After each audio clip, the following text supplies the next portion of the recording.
Hey guys, today we have a Bob Dozier's knife, and Bob Dozier has been one of my most sought after knife maker. Um, it is very hard to get a custom from him. It is almost impossible to get a custom from him because he doesn't take orders. He just makes some knives and then he throw it out on his website, and if you get lucky, you get the knife. Uh, but even though he doesn't make a lot, this knife I received from Fort Henry Custom Knives from Vince, the owner, and since he was a big dealer for Mr. Dozier, he was able to place order, and even that he just Mr. Dozier made two of these, and Vince had to wait a year to get it. I was really lucky enough because when I saw the first one being sold, I emailed him immediately, and he was able to save this one for me.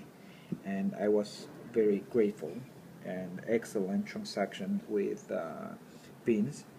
If you guys get a chance, you should check his website out. It's Fort Henry Custom Knives, and he's one of the best custom knife dealers out there.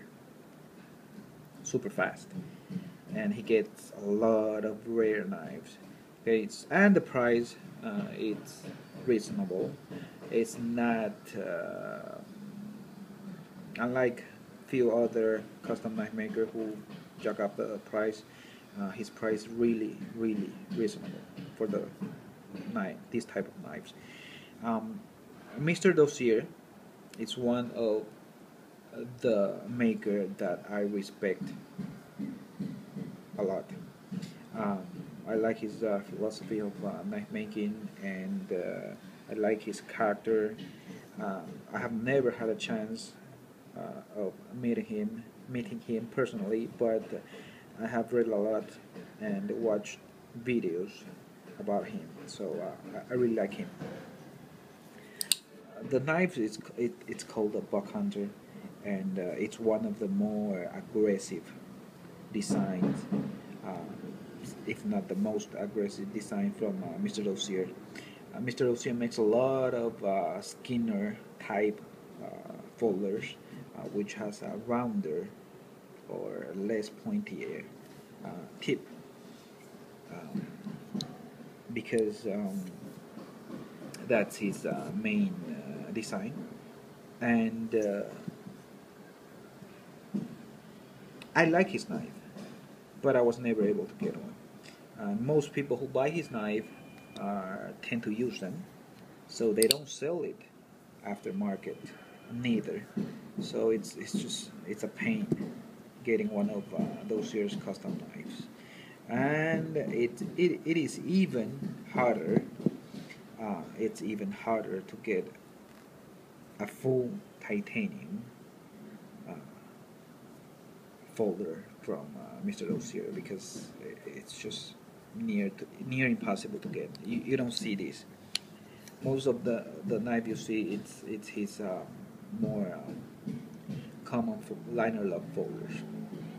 Okay, and this knife is very American. Well, at least my concept of American made things. It is not perfect.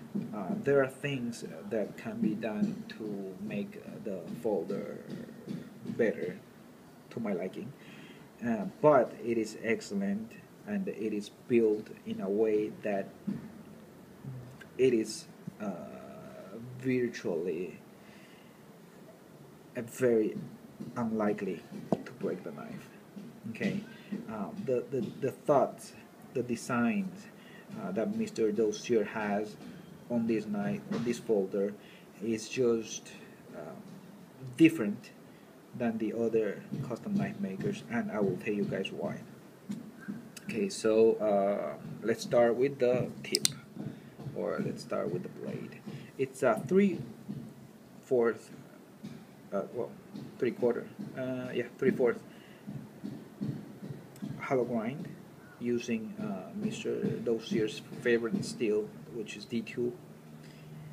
D2 is not the best steel, to be honest, but if heated at the right temperature, it can be very, very good steel, and very easy to sharpen, and it can also maintain a very high level of sharpness. On this one, is really sharp. Okay, has a switch on top for easier penetration. The blade is 4 millimeter thick, which is really thick. Um, for and it's my preferred thickness. Anything more than this will be too heavy. Anything less than this might be a little bit weak.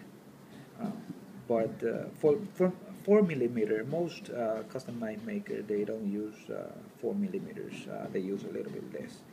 So I really like this thickness, and it maintains the thickness throughout the tip. I have my Spartacle military here, so you guys can see the difference in the tip. Okay, Dozier, it's just much thicker. It's almost double the size or triple the size of the in the tip compared to the Spyderco military. And the Spyderco military has been proven already a very strong knife. Okay, so the design. Let's keep going on back. The thumb stud. It is very functional, absolutely excellent. Uh, it's made by it's made by hand.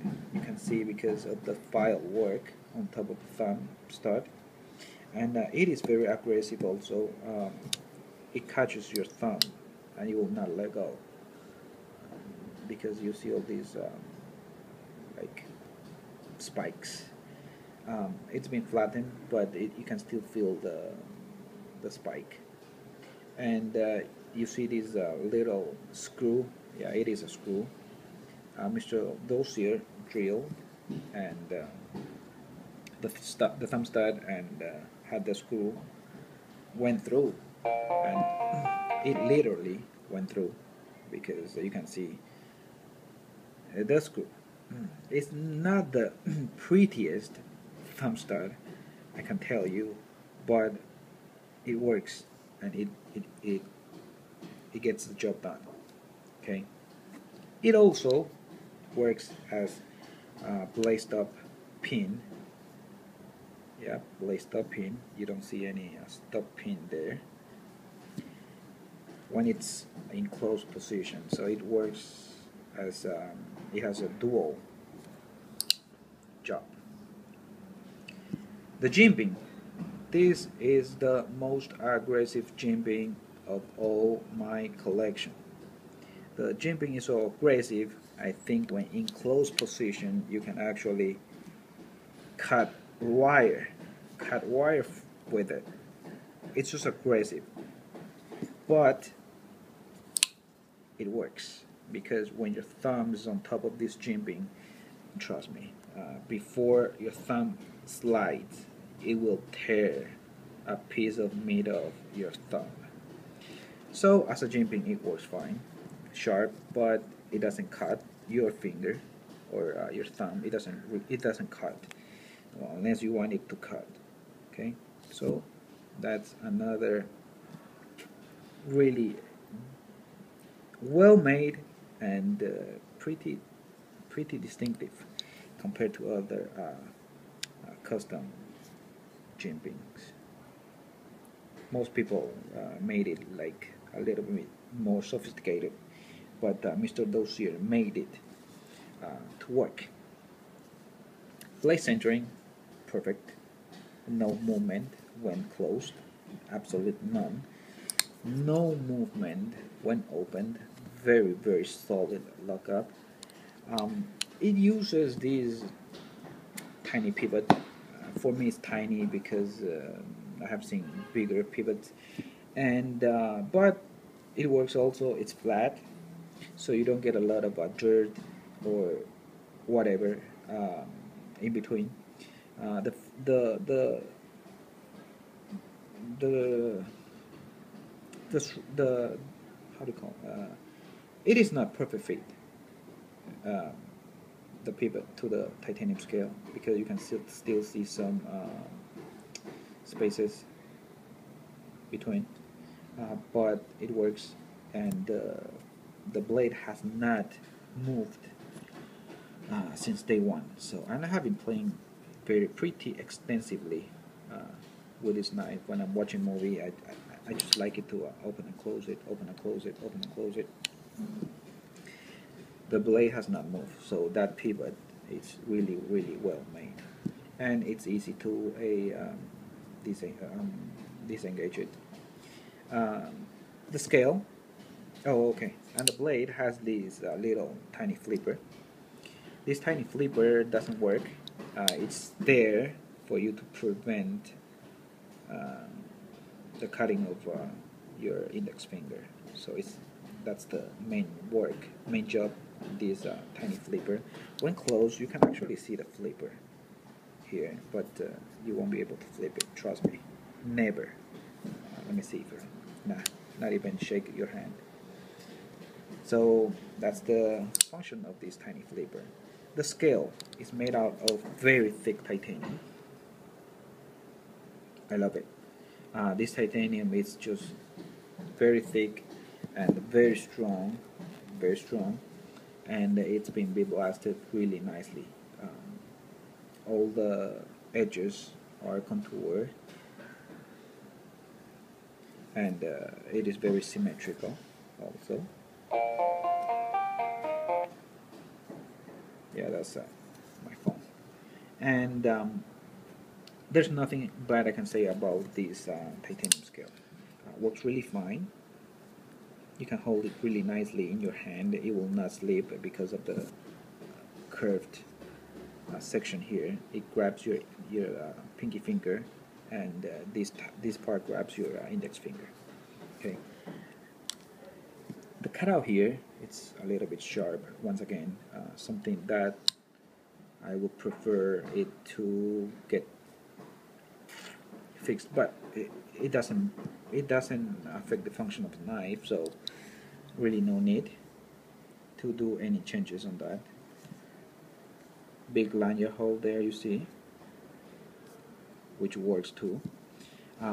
The back spacer, I don't know if it is a back spacer or a standoff.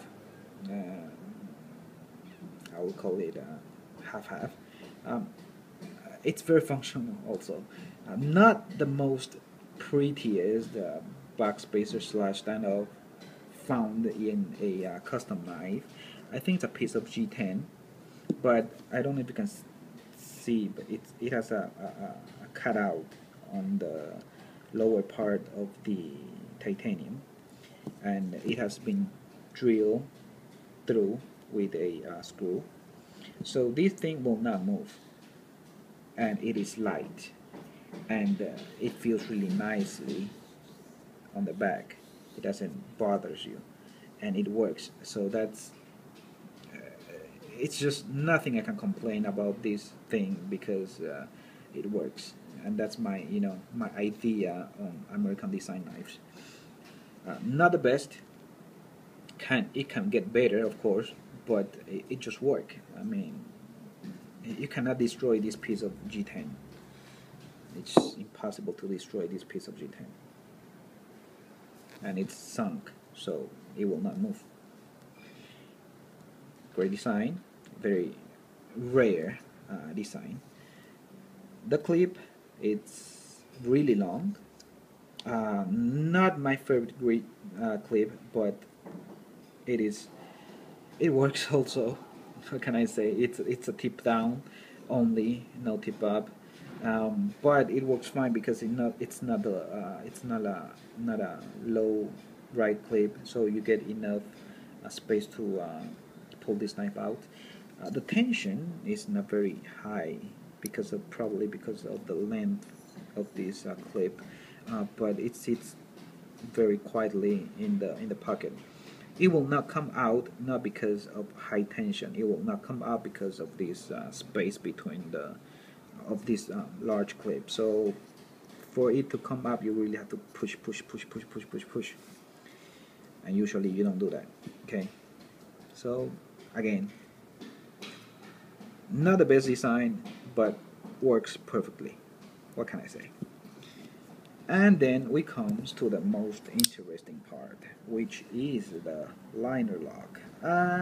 It's not exactly a liner lock because it is replaceable. It is kind of like I don't know, one of those locks that you can get replaced, and it is made of titanium. And very nice touch here. It gives you a lot of attraction that almost hurt to when you want to close this knife. Okay, um, this is shaped in a T. It's shaped in a T. So when it's opened, this part of the lock engages the tank, and I don't know if you can see. Yes, you can see the other part of the T engage the spine here. So so as I said before, you don't see the blade stop pin because of this liner lock. Okay, if you if you push the pin, you can actually turn the blade up. I don't know if you can see that. Yeah, you can. It's kind of weird, right? But it is cool. I mean, seriously, how cool is that? See, it engages, and now it's just very strong, very strong. Once it engages, it's very strong. That's a very cool mechanical design. And that's what I would like to see in a custom knife, because custom knives should go out of the box, and this knife really went out of the box. See that? How cool is that? Right. I bet your custom knife cannot do that. Well, anyway, back to the knife. I love this knife. This knife will never leave my collection. Um, and I don't know. If you guys get a chance to hold one of Dozier's knife, please do so. Um, you probably won't be able to get this one, but you'll be able to get his other Skinner knives, which has a thinner blade, but still it's a perfect working EDC. But if you get one of those, his titanium frame locks or titanium liner locks, uh, jump on it. You just have to jump on it. This is a really cool knife. I have been playing with this knife, I mean, almost every night. And those are the two screws that make the lock, the liner lock together. It's right there. Okay. It is replaceable, as I said, and it has a pretty early lock up actually. And the more you use, the lock gets stronger. I don't know if you get my idea, because the more you use, the more this part will wear in, and the liner lock has a cutout on the other side. So this part of the liner lock, it's it it, it has a little bit more downward cut angle, okay, than this one. You can probably see there. Okay. Anyway, this is probably my first 20-minute video on a knife, and I'm glad I can do it, because this knife really deserves a lot. And that's about it, guys. Thank you for watching, and let me know in the comments what else would you like to know. Okay, yeah. Take care. Bye.